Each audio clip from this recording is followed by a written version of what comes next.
А перед началом этого ролика небольшая просьба к нашим зрителям подписаться на канал, поставить лайк. Ваша поддержка очень сильно помогает каналу развиваться и дает нам мотивацию каждый день выпускать ролики для вас с ответами на посягательство на нашу историю.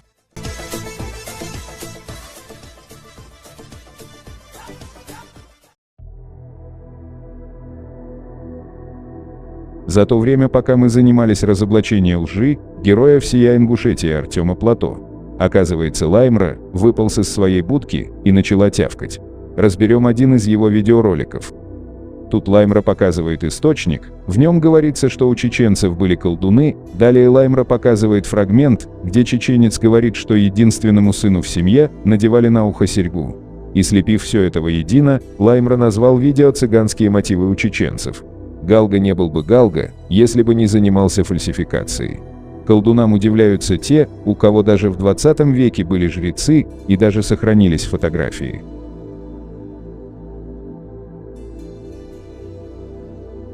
Давайте на примере Лаймра мы вам покажем, кого действительно можно назвать цыганами.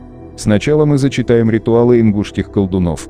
Книга «Туземцы Северного Кавказа», 1892 год, страница 90. Для праздника выбирается один из жрецов, которому поручается управлять церемонией.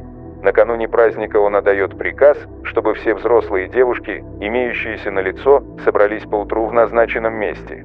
Туда же приходят и мужчины, желающие принять участие в празднике. По сборе всех на место, жрец выбирает самую красивую девушку и предлагает ей идти вперед, а сам следует за ней, держась за ее платье. К примеру жреца следуют и другие. Таким образом составляются пары, которые одна за другой поднимаются на гору к священному месту.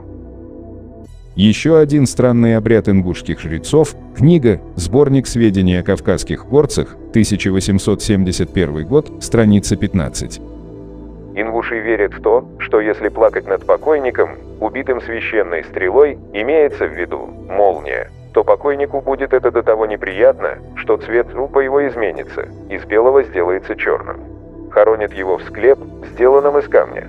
Внутри склепа ставят стол и стул. На стол ставят бутылку водки, стаканы целого сваренного барашка, а на стул сажают покойника, одетого наподобие жреца. Место, на котором убит человек или животное молнией, служит для ингушей священным местом, куда ежегодно отправляются с жертвоприношениями. С ритуалами мы разобрались, теперь мы расскажем вам то, что объединяет ингушей и цыган.